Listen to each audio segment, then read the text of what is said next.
అధికారం కోసం కన్న తండ్రినే కడతేర్చాలనుకునేవారు ఎందరో చరిత్రలో కనిపిస్తారు. మొఘల్ చక్రవర్తి ఔరంగజేబు తన అధికారం కోసం కన్నవారినే ఖైదు చేసిన ఘనుడిగా చరిత్రలో నిలిచాడు. ప్రతినిధి 2 సినిమా ప్రధానాంశం అలాగే అనిపిస్తుంది. ముఖ్యమంత్రిగా 2 సార్లు అధికారం చూసిన తండ్రిని కడతేర్చి తాను ముఖ్యమంత్రి కావాలని ఆశించిన కొడుకు కథ ఇందులో కనిపిస్తుంది. ప్రస్తుత రాజకీయ పరిస్థితుల దృష్ట్యా ఆ తనయుడి పాత్రను పలువురు పలు విధాలుగా భావించుకోవచ్చు.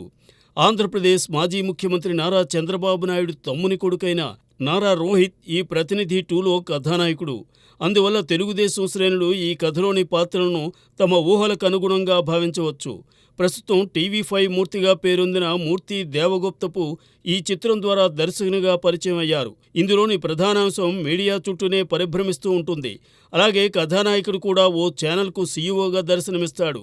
అందువల్ల ప్రతినిధి 2 ఎన్నికలకు ముందు విడుదల కావడం విశేషంగా మారింది. ఇక ప్రతినిధి 2 కథ విషయానికి వస్తే, ప్రజలు ఎంతగానో అభిమానించే ముఖ్యమంత్రి ప్రజాపతి తన క్యాంపు కార్యాలయంలో ఉండగా అది పేలిపోతుంది.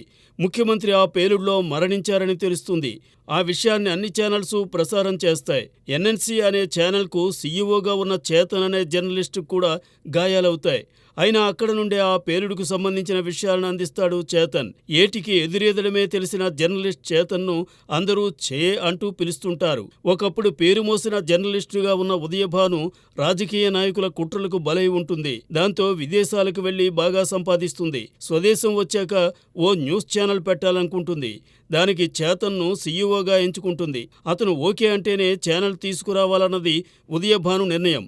జనానికి కీడు చేసే వారెవరైనా సరే ప్రజా తీర్పుకై బోనులో నిలుపుతానని అంటాడు చేతన్. అందులో మీరు తప్పు చేసినా వదలని ఉదయభానుకు చెబుతాడు. అందుకు ఆమె అంగీకరించడం వల్లే సీఈఓగా చేరతాడు. రాష్ట్ర రాజకీయాల్లో జరిగే అనేక అంశాలను అందరికన్నా ముందుగా ప్రసారం చేస్తూ ఎన్ఎన్సీ ఛానల్ పేరు సంపాదిస్తుంది.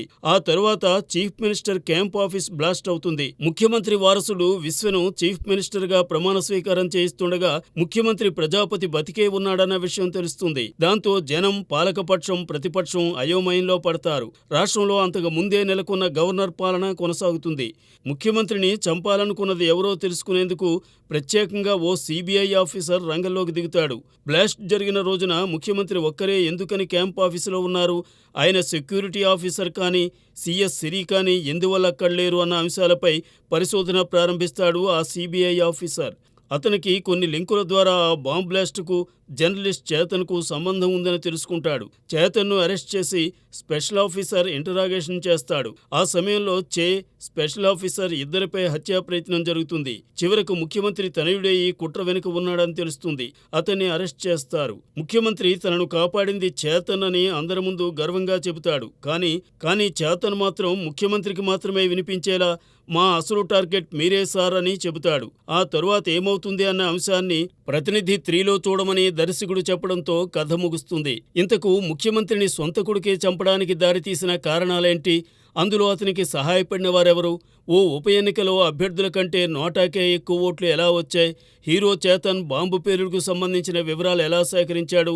అతను ముఖ్యమంత్రినే తమ టార్గెట్ అని ఎందుకన్నాడు? అన్న ఆసక్తికరమైన అంశాలకు ప్రతినిధి 2నే సమాధానం చెబుతుంది. సరిగ్గా 10 ఏళ్ల క్రితం ప్రతినిధి అనే సినిమాతో జనం ముందు నిలిచిన నారా రోహిత్ అప్పట్లో మంచి విజయాన్నే సొంతం చేసుకున్నారు. ఆ చిత్రానికి సీక్వెల్గా ప్రతినిధి 2 తెరకెక్కింది. అందులో కన్నా ఇందులో రోహిత్ మరింత బొద్దుగా కనిపించారు. ఆయనపై చిత్రీకరించిన 2 పాటలు కథకు అడ్డుపడేవే తప్ప ఆదుకునేవి కావు. పాటల్లోనూ నారా రోహిత్తో స్టెప్స్ వేయించకపోయి ఉంటే బాగుండేదనిపిస్తుంది. ఇక ఛానల్ ఓనర్గా ఉదయభాను చాలా రోజుల తరువాత నిడి ఉన్న పాత్రలో కనిపించారు. ముఖ్యమంత్రిగా సచిన్ ఖేడేకర్, ఆయన తనయుడు విశ్వగా దినేష్ తేజ్, సిబిఐ స్పెషల్ ఆఫీసర్గా జిస్సు సేన్ గుప్తా, చీఫ్ సెక్రటరీగా సిరి లేల్లా నటించారు. ఎన్నికల వ్యూహకర్త ప్రశాంత్ కిషోర్ను పోలిన పాత్రలో అజయ్ కనిపించారు. పృథ్వీరాజ్, రఘుబాబు, సప్తగిరి కాసేపు నవ్వులు పంచే ప్రయత్నం చేశారు. ప్రతిపక్ష నాయకురాలుగా ఇంద్రజ కొద్దిసేపు తళుక్కుమన్నారు. సినిమాలో 2 పాటలు ఉన్నా అంతగా ఆకట్టుకోలేవు. పాటలను అలా వదిలేస్తే కనీసం నేపథ్య సంగీతంలోనూ మహతీ స్వరసాగర్ సత్తా చూపించలేకపోయారు. ఈ చిత్రానికి కథ, కథనం, మాటలు, దర్శకత్వం మూర్తి దేవగుప్తపు సమకూర్చారు. పలు సన్నివేశాల్లో మాటలు ఆకట్టుకునేలా రూపొందాయి. వెళ్లాయి. అయితే కథనం మాత్రం పాతదనాన్నే సంతరించుకుంది.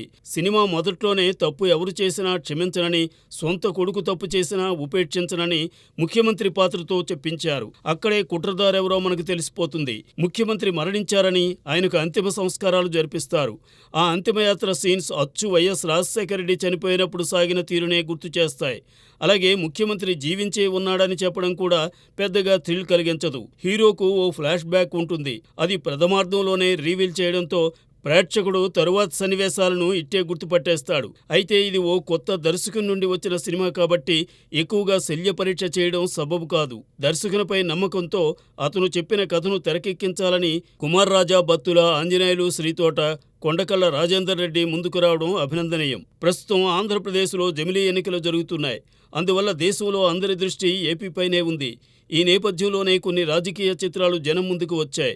అలాగే ఎన్నికలకు 3 రోజుల ముందుగా మే 10వ తేదీన ప్రతినిధి 2 వెలుగు చూసింది.